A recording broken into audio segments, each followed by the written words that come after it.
오늘 출애굽 9장에서 다룰 말씀은 5번째 재앙과 6번째 재앙을 같이 또 여러분과 나누고자 합니다.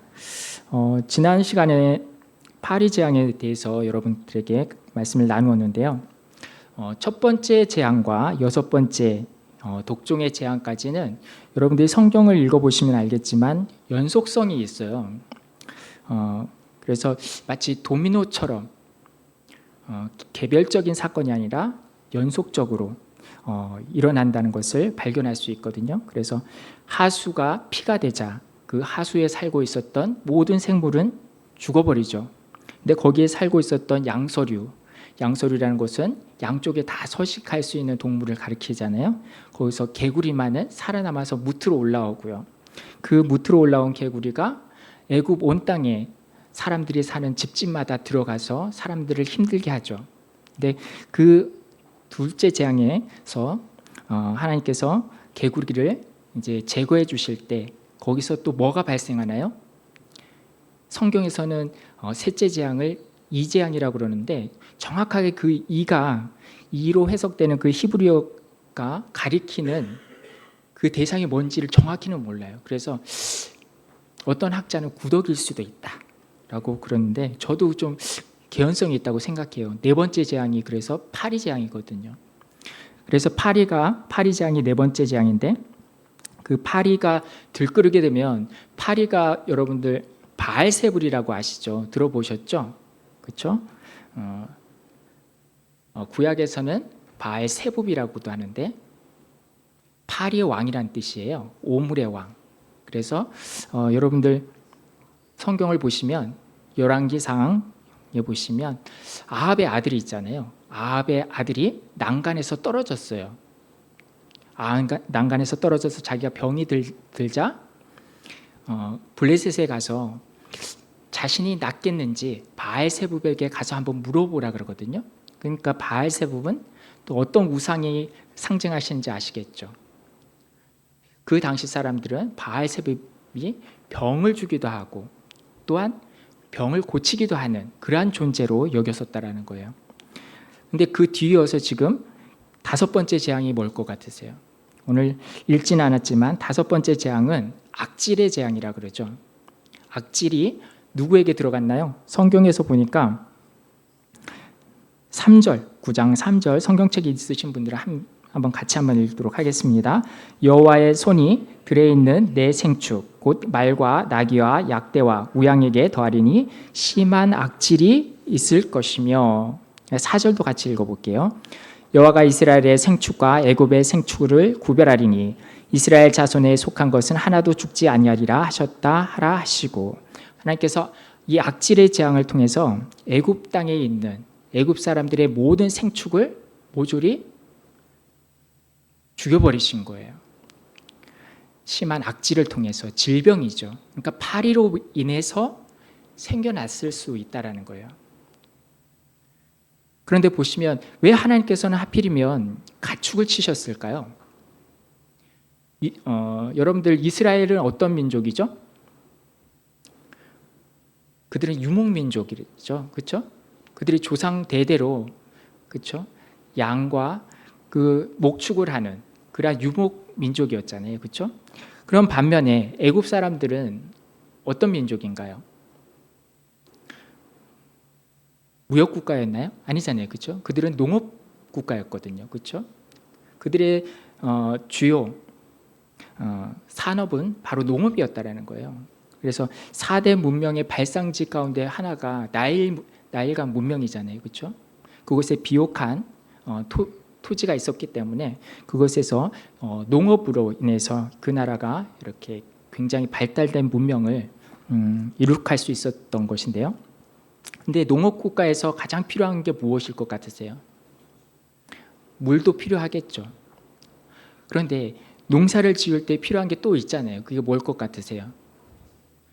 가축이죠, 가축. 가축의 힘을 빌지 않으면 그 모든 노동을 누가 해야 되는 거예요? 사람이 감당해야 된다고요. 얼마나 고되겠어요, 그렇죠?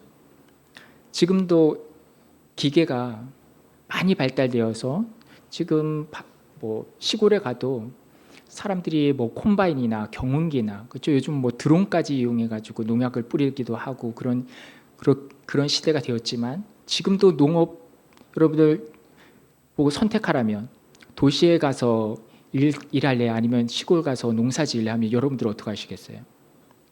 그렇죠. 시골 안 내려가잖아요. 그렇죠. 농사 힘들거든요. 그렇죠?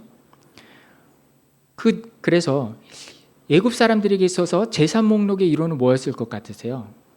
바로 가축이거든요. 가축. 그들에게 노동력을 제공하는 그 가축을 하나님께서는 지금 어떻게 하신 거예요? 모두 이 악질을 통해서 죽여버리신 거예요. 엄청난 노동력을 지금 상실했죠. 그렇죠? 그들이 이 바로와 애굽 사람들이 순순히 하나님의 말씀에 순종해서 이스라엘 자손들을 보내어 주었었더라면 참 좋았었을 텐데 바로의 그 강팍함과 완악함으로 인해서 그들은 노동력을 전부 다 소실해 버리고 말아버리죠. 그런데 따지고 보면 이 가축과도 같은 존재가 그 이집트 땅에 애굽 땅에 또 있었어요. 누가 있었을까요? 이스라엘 사람들에게 가축 그 이상의 노동력을 제공했었던 존재 누구예요? 이스라엘 자손들이었거든요. 이스라엘 자손들이 그 당시에 애굽에서 약 430년간 종살이를 했었었는데 그 출애굽 당시만 해도 장정만 약 60만 명이라 그래요. 우리나라 예전에 병사의 수가 병력 수가 약 60만 명, 60만 명이라 그러던가요? 어마어마한 숫자잖아요. 그렇죠? 20세 이상을 계수하는 거예요. 그러니까 여자는 거기에서 계수에 들어가질 않아요. 그러니까 어마어마한 숫자죠. 그 60만이나 되는 사람들이 다 뭐예요? 이집트 사람들에게 있어서는 노동력이었다는 거예요. 그들에게 주어진 어마어마한 그러한 노동력이었었는데 그것을 하나님께서 내놓으라 하시니 순순히 내놓을 수 있겠냐고요. 바로로서도 쉬운 선택은 아니었었을 거예요. 그렇죠?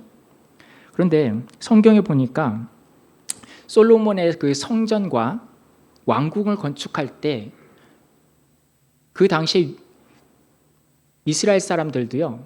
자국민을 동원하지 않아요. 누구를 동원했을까요?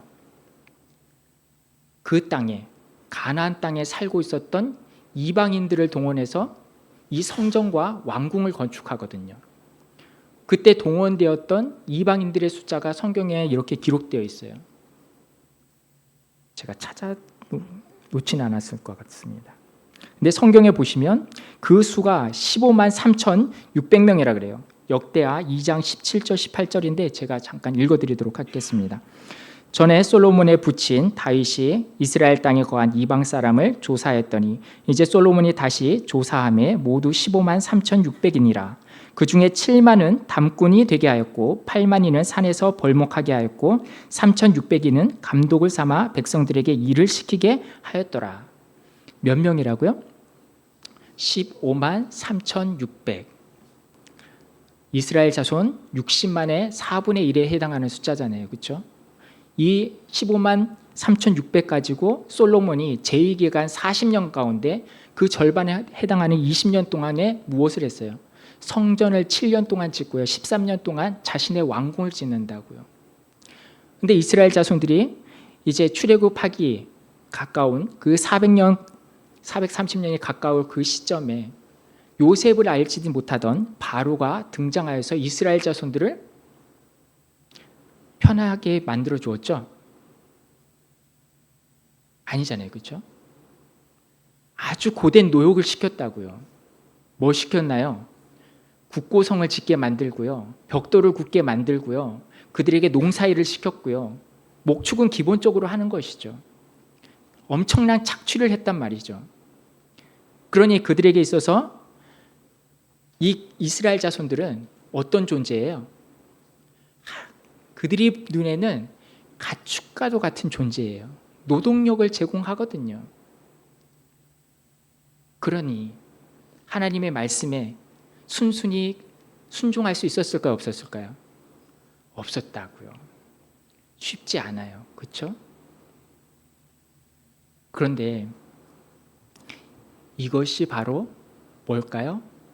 우상이 될 수 있다고요.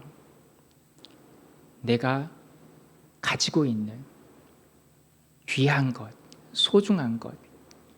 하나님께서는 아브라함에게도 그렇지만 우리에게도 똑같이 내가 가장 소중하게 여기는 것을 달라고 하세요. 아브라함에게 너의 독자 이삭을 내게 번제로 바치라 그러잖아요. 아브라함은 그 하나님의 말씀이 어떻게 했나요? 순종해서 모리아 산에 가서 자신의 아들 이삭을 그 번제나무 위에 눕히고서 잡으려고 했잖아요. 하나님이 말리시지 않았었다면 정말 아브라함은 그 독자 이삭을 하나님 앞에 번제로 드렸었을 거예요. 그런데 여러분들 이삭의 그 이름의 뜻이 뭔지 아시나요? 이삭의 그 이름의 뜻. 이삭의 이름이 왜 이삭이 되었나요? 99세 때 하나님께서 아브라함에게 내가 명년에 너에게 아들을 주마 하였었을 때 아브라함의 반응이 어땠나요? 웃었다고요. 그게 히브리어로 짜크예요. 근데 아브라함만 웃었던 게 아니라 그의 아내였던 사라도 웃어요.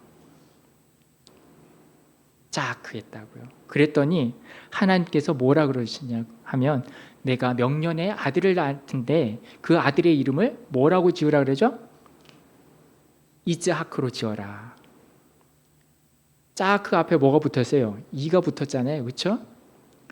이가 붙으면 히브리어로는 그가라는 그런 주어가 붙는 거예요. 그래서 그가 웃었다. 여기서 그는 중의적인 의미가 될 수 있죠. 내가 명년에 너에게 아들 줄게 그랬더니만 아브라함도 웃고 사라도 웃었잖아요. 거기에서 그는 아브라함이 될 수도 있어요. 또 사라도 될 수도 있고요. 그런데 그가 때로는 누가 될 수도 있는 거예요? 하나님이 될 수도 있다. 하나님께서는 아브라함에게 있어서 웃음을 주는 가장 소중한 존재였던 그 이삭을 하나님 앞에 드리라 그래요. 우리가 정말 가장 소중히 여기는 여러분들을 웃음 짓게 만드는 그것을 우리가 하나님 앞에 드렸을 때 하나님께서는 그걸 어떻게 받으신다고요? 짜크로 받으신다고요. 아브라함이 그 이삭을 드렸을 때 누가 웃었을까요? 하나님이 웃으셨다고요. 하나님이 기뻐하셨다고요. 그런데 아브라함은 이렇게 자신에게 가장 소중한 존재를 하나님 앞에 드림으로 말미암아 하나님을 기쁘시게 하는 자가 되었는데 바로는 어떻게 되었나요? 차마 그것을 내어놓을 수가 없는 거예요. 마치 신약에 예수님께서 말씀을 선포하고 다니실 때 한 청년이 예수님을 찾아와서 내가 어떻게 하면 영생을 얻을 수 있을까요? 그러잖아요. 그렇죠? 그랬더니 너가 율법을 지켜라. 그랬더니 그 사람이 내가 어려서부터 내가 율법을 빠짐없이 다 지키고 있습니다. 그랬더니 예수님께서 뭐라 그래요? 그가 부자인 것을 아시고는 내게 있는 소유를 다 팔아서 가난한 자에게 구제하라. 그러면 하늘에서 내게 상급이 클 것이다. 그리고 너는 나를 따르라 그랬지만 그 부자 청년은 어땠나요? 슬픈 기색을 띠며 떠나갔더라 라고 성경에선 기록되어 있더라고요. 지금 바로는 그 부자 청년과도 같은 거예요. 차마 그 자신의 짜크를 이삭을 내려놓을 수가 없었던 거죠. 여러분들 하나님이 요구하시는 것, 하나님을 기쁘시게 할 수 있는 그것을 여러분들이 내어놓지 않으니까 지금 바로에게는 어떤 일이 일어나나요? 여러분들을 웃음 짓게 만들었었던 그것이 뭐가 되죠? 네, 슬픔으로 바뀌게 되는 거예요. 애굽에 있던 모든 가축이 생축이 죽었을 때 바로가 웃었을까요? 그렇지 않았겠죠. 슬펐을 거예요. 우리도 마찬가지죠. 여러분들이나 저에게 소중한 것, 내게 기쁨을 주는 것, 그렇지만 하나님께서 때로 그것을 우리에게 요구할 수가 있다고요. 그런데 내가 끝까지 그것을 쥐고 내가 붙들고 내어놓지 않는다면 여러분들의 그 웃음을 하나님께서는 사라지게 만드실 수도 있다는 사실이에요. 오늘 보시면 마찬가지죠. 이 악질의 재앙을 통해서 애굽에 있는 모든 생축은 다 죽어나갑니다. 생축이 죽으면 어떤 일이 일어나나요? 생축이 죽고 나면 부패가 일어나죠. 부패가 일어나면 악취가 발생하죠. 우리의 불순종이 바로 이와 같다는 거예요. 지난 주일에는 향유 옥합 여인의 그 말씀을 제가 잠깐 전했는데 거기서 한 여인이 자신에게 있어서 가장 소중한 것을 하나님 앞에 드리잖아요. 그렇죠? 그것은 하나의 제사예요. 구약에서 제사는 제바흐라고 하는데 희생이란 뜻이에요. 내가 가진 것을 희생하는 거예요. 쉽지 않아요. 자기 부인이 필요하고요. 자기 희생이 필요하다고요. 그렇지만 내가 나를 부인하고 내게 있는 것을 내려놓았을 때 그것은 하나님 앞에 뭐가 된다고요? 아름다운 향기가 된다고요. 그래서 레위기에 보면 하나님께서 우리가 제바흐를 드릴 때, 제사를 드릴 때 하나님께서는 그것을 향기로운 냄새로 받으셨다고 그런다고요. 그런데 우리가 하나님 앞에 불순종의 제사를 드리면 그것은 하나님 앞에 아름다운 향기가 될 수가 있을까요, 없을까요? 아니에요. 그것은 결코 아름다운 향기가 될 수 없어요. 도리어 무엇을 풍기게 될까요? 악취를 풍기게 된다고요. 하나님께서는 바로의 그 불순종의 제사를 뭘로 받으셨어요? 악취로 받으셨다고요. 그러자 바로에게도 너가 나에게 불순종한 것이 내게 악취가 된 것처럼 너도 한번 그 악취를 맡아보라 라고 지금 그 모든 생축을 도살해 버리신 거죠. 우리는 이 말씀을 통해서 나는 지금 어떠한 제사를 하나님 앞에 드리고 있는지 자신 한번 자문해 보셨으면 좋겠어요. 난 지금 순종의 제사를 드리고 있는가? 나는 내게 가장 소중한 것이라도 하나님께서 내어놓으라고 하셨을 때 내가 내어놓을 수 있을까? 만약 내가 그것을 내어놓는다면 그것은 하나님 앞에 아름다운 향기가 될 거예요. 또한 하나님을 아주 기쁘시게 만들 수 있는 제사가 될 수가 있다는 것이죠. 하지만 반대로 우리가 불순종의 제사를 드리면 그것은 하나님 앞에 악취와도 같고요. 우리가 그것을 내어놓지 못하면 하나님이 기뻐하시긴커녕 진노를 일으키게 만드는 그런 우리의 허물이 될 수 있다는 사실을 우리는 결코 잊어서는 안 될 줄 믿습니다. 또한 바로는 그러면 이어서 이 악질을 통해서 죽어버렸잖아요. 애굽에 있는 모든 생축이 성경에 보면 6절에 보면 이렇게 기록되어 있어요. 이튿날에 여호와께서 이 일을 행하니 애굽의 모든 생축은 죽었으나 이스라엘 자손의 생축은 하나도 죽지 아니한지라. 고센 땅에 거하고 있는 이스라엘 자손들이 소유였던 그 생축을 제외하고는 지금 다 죽어버린 상태라고요. 이어서 어떤 재앙이 나타나나요?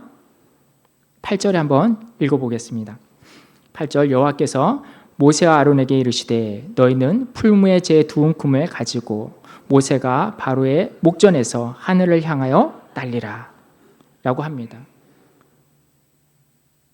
하나님께서는 모세와 아론에게 풀무의 재를 취하여서 하늘을 향하여 날리라고 그러죠. 근데 왜 갑자기 여기서 왜 뜬금없이 풀무의 재가 나올까요? 그렇죠? 왜 갑자기 뜬금없이 풀무의 재가 나오냐는 거예요. 여기서 나오는 이 재는요, 성경에 여기서밖에 쓰이지 않더라고요. 또 다른 제가 다른 곳에서 부분에서 쓰였는지 찾아봤는데 다른 부분에서 나오지 않고 여기서만 나오는 것 같아요. 근데 왜 하나님께서는 풀무의 죄를 하늘에 날리라고 하셨을까?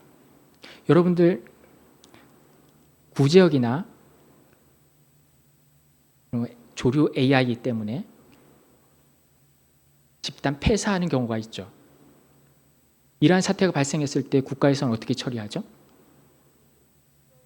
네? 살처분하죠. 살처분한 다음에 어떻게 하죠? 땅에 묻어버리죠. 그렇죠? 근데 과거에는 어땠을까요? 그들도 그대로 두면 거기서 전염병이 창궐한다는 걸 알았을 거예요. 그렇죠? 그러면 뒤처리를 해야 될 텐데 어떤 방법을 사용했을까요?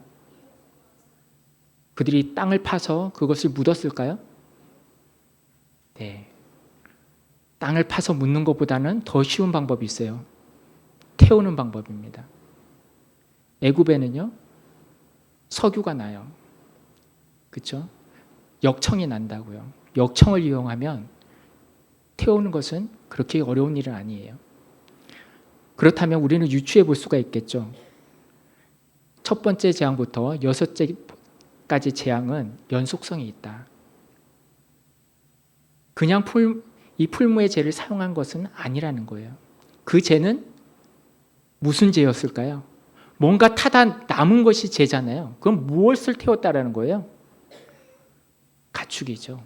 악질의 재앙을 통해서 죽은 짐승의 사체를 태운 죄가 지금 남은 거예요.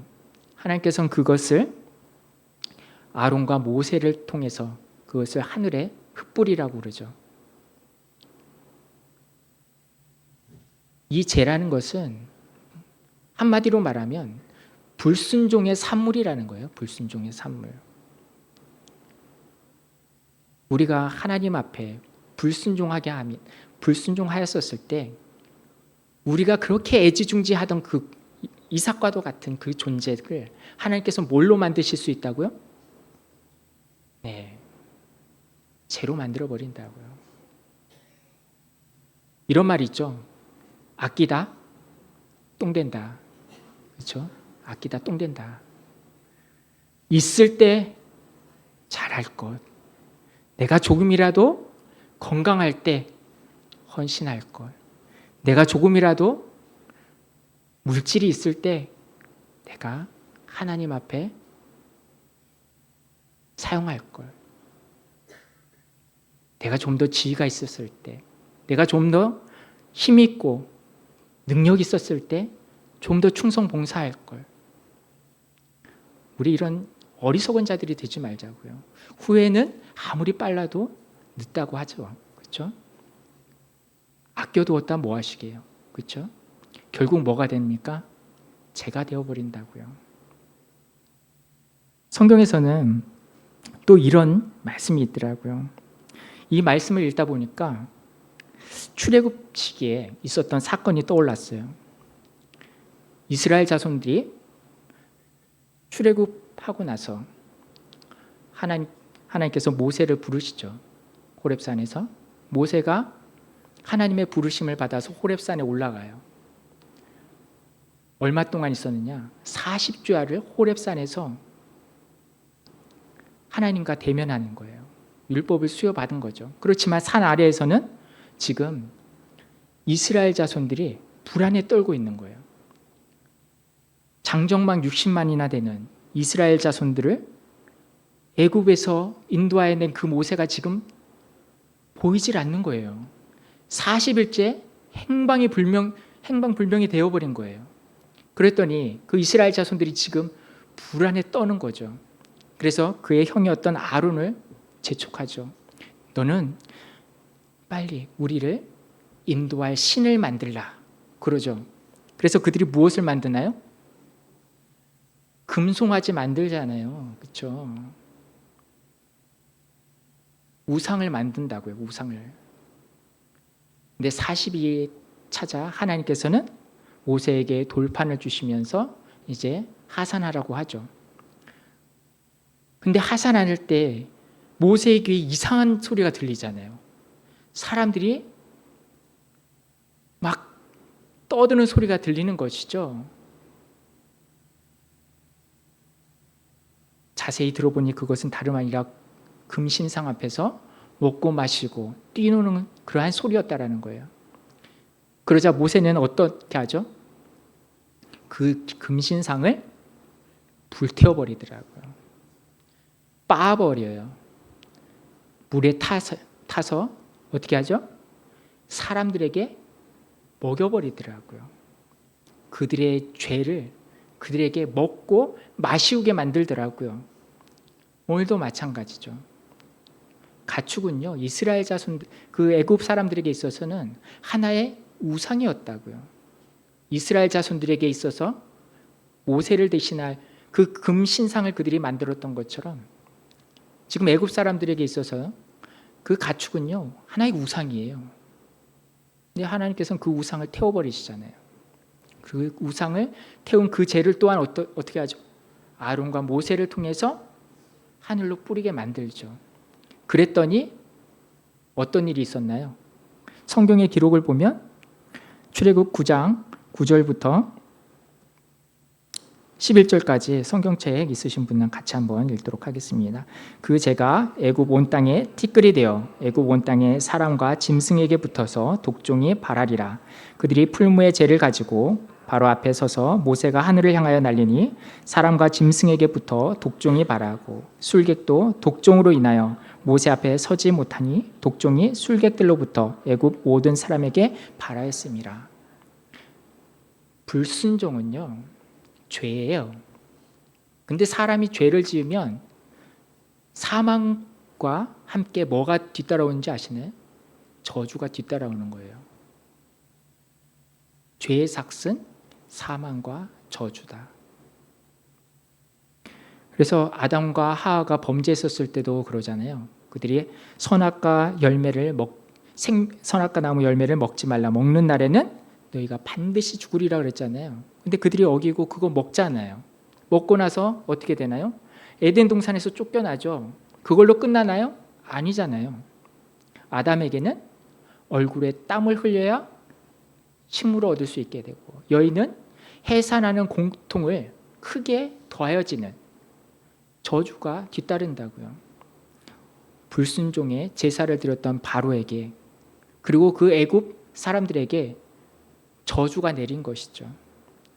우리도 불순종의 제사를 드리면 여러분들이 가지고 있던 애지중지하던, 여러분들에게 웃음을 주던 그 존재를 하나님께서는 죄와 같이 만들어 버리실 뿐만 아니라 여러분들에게 저주가 뒤따를 수 있다는 사실을 성경에서는 말해주고 있다는 사실이에요.